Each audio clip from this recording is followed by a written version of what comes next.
Today's video is sponsored by the new Paper-like with nano dots, which makes writing or drawing with any Apple Pencil on any iPad feel more like paper.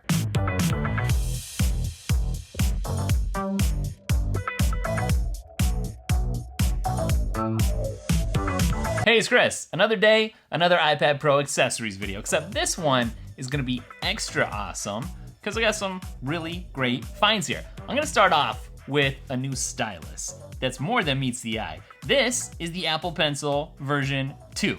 It's great, I love it, it's capable, it's minimal, but this is a new stylus from Adonit that actually doubles as a mouse for your iPad.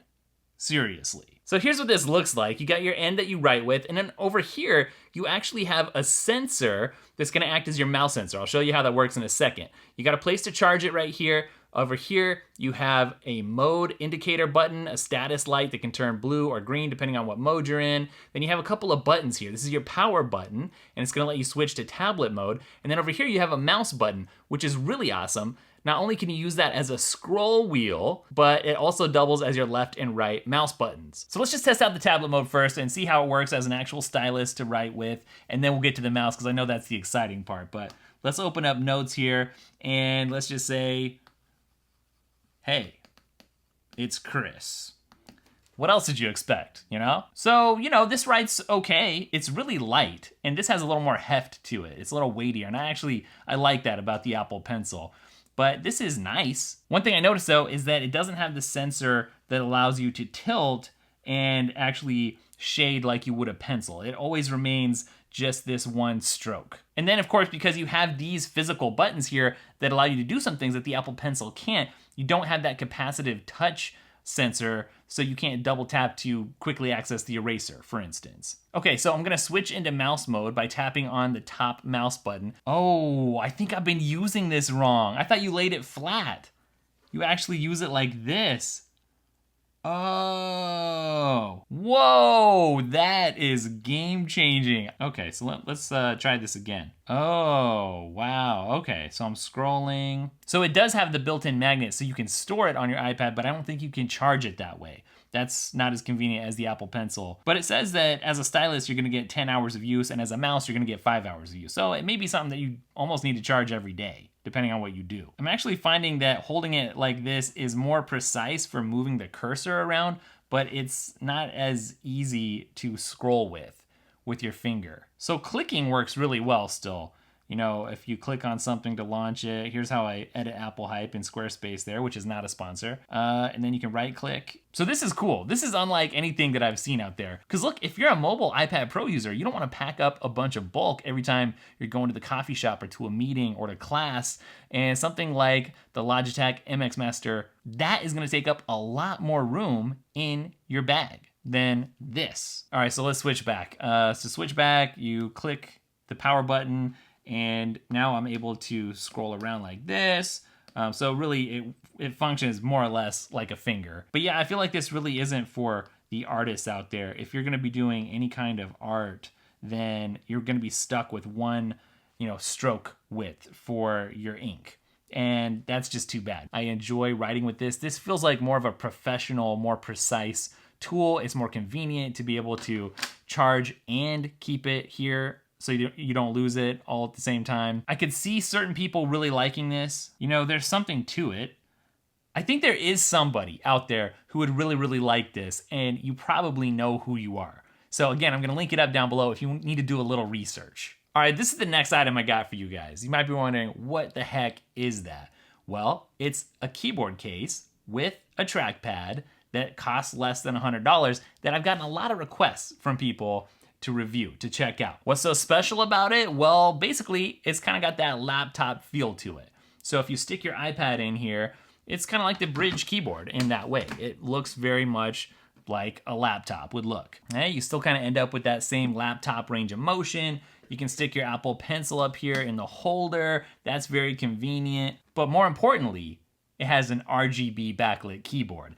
Yes, that's right. If you have been missing out on the RGB life, because you're an Apple user and you're not a gamer, but you want those lights. Now, a couple of things. I'm gonna say the looks are okay. at least from this angle. You know, the back is kind of your hard shell case and, you know, it looks okay. From the front though, I think it looks pretty nice. I will say that it's not super heavy on the bottom. It feels a little top heavy, you know?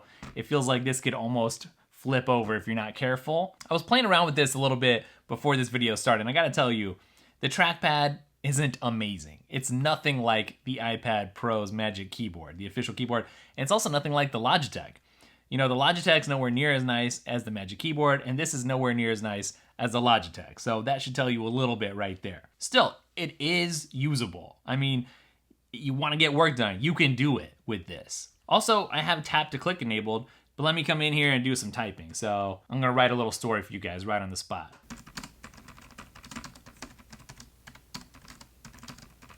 Hold on, this is gonna be good.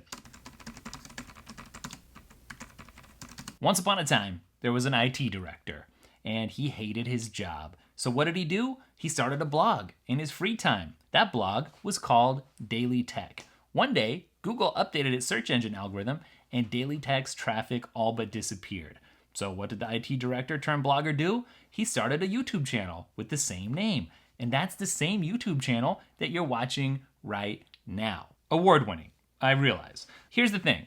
This type's okay. It's not stellar. Could I use this? Could I get by on it? Let's say I'm actually serious about this keyboard because I really like the looks and the RGB keyboard. Yeah, I could use this. If I was a student and I wanted to save some money and I wanted something with some, you know, a little bit of a different style or feel to it aesthetically than what I saw everybody else on campus having, then yeah, I mean, you could do your work on this. I have noticed though that some of the multi-touch gestures work and some don't. You know, like I can't swipe up with 3 fingers to access the home screen. What does work, at least most of the time, is 2 fingers to swipe left or right. I guess it comes down to, are those RGB lights worth it? And right now, I'm gonna switch to some B-roll of those lights so you can see how good they look. They don't animate or anything like that, so that might be a little disappointing. You know, on the bottom, you do get these laptop-like soft rubbery feet, and you do get some pretty decent protection with this. I mean, if you dropped it, there isn't any padding or cushioning really. It's just a hard shell that fits on here. So I feel like it's really more scratch protection than drop protection. But still, I suppose that's better than nothing. You guys asked me to review it, and I'm just gonna say, you know, it's interesting, it's cool, it's different. Someone out there, again, may like it. I'll leave the link for you to research, but probably I would steer you guys away from it. Probably. I got something else in the mail. It's from Editor's Keys. I don't know if you guys know who that is, the company, but they make these keyboard covers for the Mac is the only time I've ever seen them before, but they came out with a keyboard cover here that's for iPad Pro users, specifically for this Magic Keyboard here, so that if I'm editing in what is right now the most professional video editing tool on the iPad, LumaFusion, I don't have to wonder what all the different keyboard shortcuts are. I can just lay this on top of the keys and look and have a visual reference. Ha! I mean, doesn't this just look more pro already? First thing I'm curious about is whether I can shut this and use it. And it looks like I definitely can. I don't see any issues. I don't see it sticking out or anything like that. It closed just perfectly. So that's great. You could actually keep this on. And then look, when I open it up, it doesn't stick to the top or anything. Of course, I do have that paper leg on, so I don't know if that would affect that or not. But I pretty much know all the Final Cut Pro shortcuts that I need to know on the Mac side of things, but I need to spend more time editing here on the iPad Pro, my videos, and getting into the workflow. And this is gonna be so useful and so helpful. All right, so if I drag some media in here just to see what this looks like, let's see.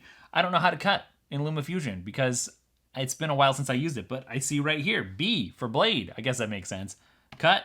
Wow, I can just stare at this actually and learn a lot, like how to undo and redo. It's not just Command Z.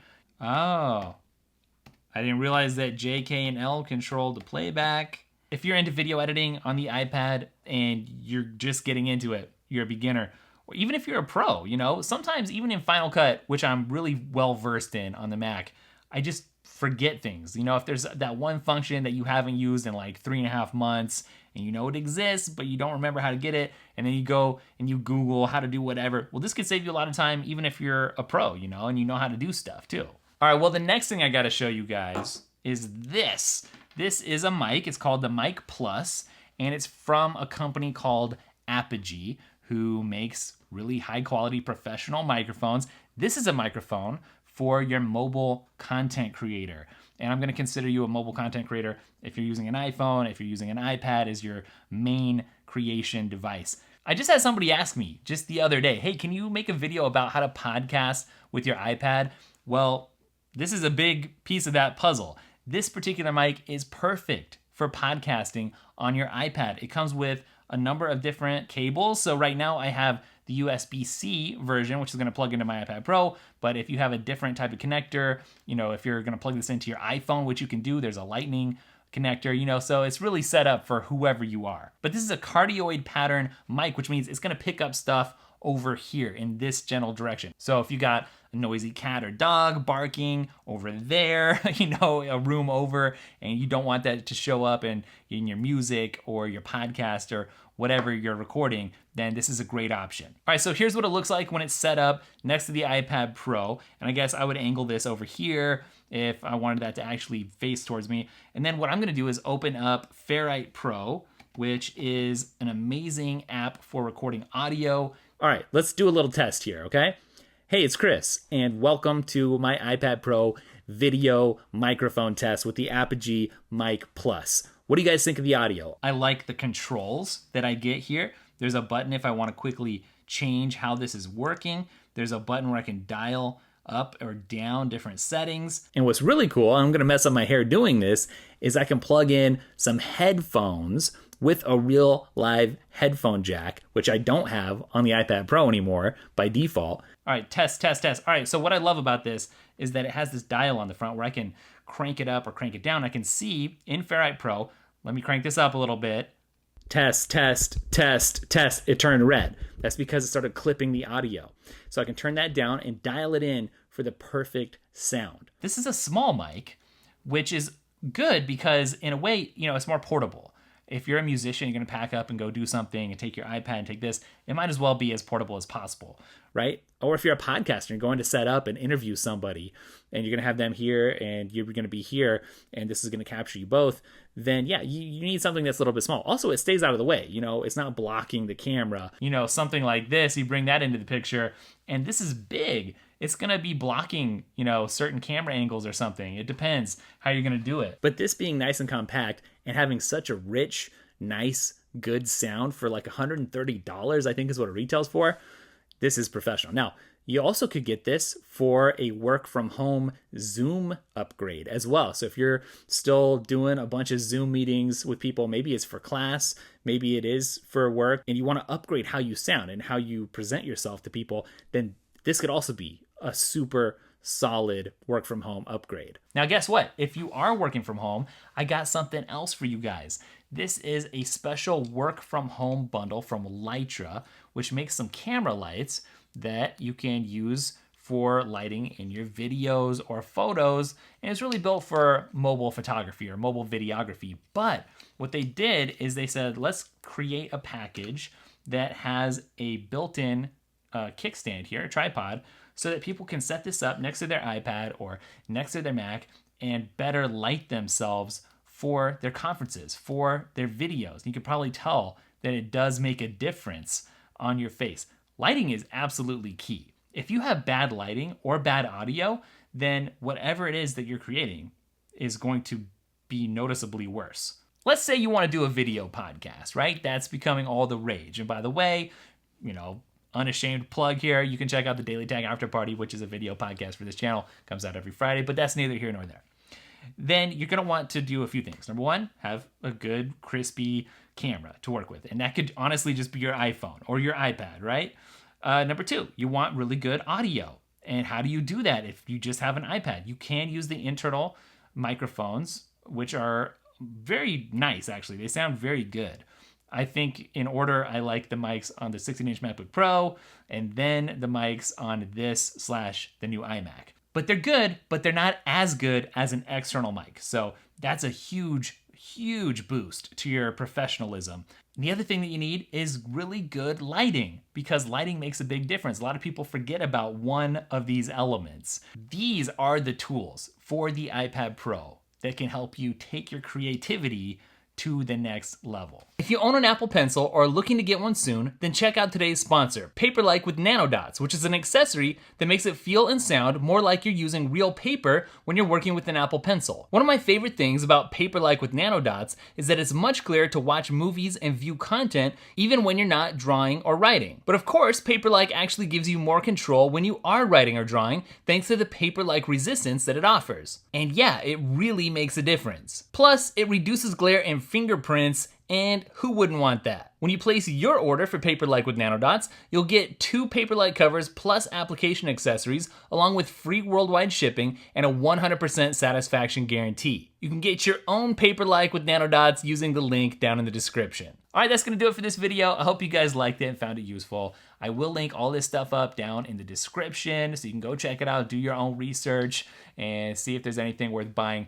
I will also link up some of the old episodes, which I say old, they're just previous. You know, there's current things in there that you're gonna love and use. So if you haven't seen it, if you're new around here, go check out those previous iPad Pro accessories videos because they're also awesome. Don't forget you can check out our podcast, The After Party, I just mentioned it. And don't forget you can check out applehype.com every day, Monday through Friday. There's a good recommendation for a new app, a new accessory, sometimes iPad accessories, but for all your Apple stuff, and the one Apple headline that you have to check out every day, Monday through Friday. Other than that, I'm at Daily Tech, spelled Daily Tekk on Instagram and Twitter, and I'll catch you guys in the next video.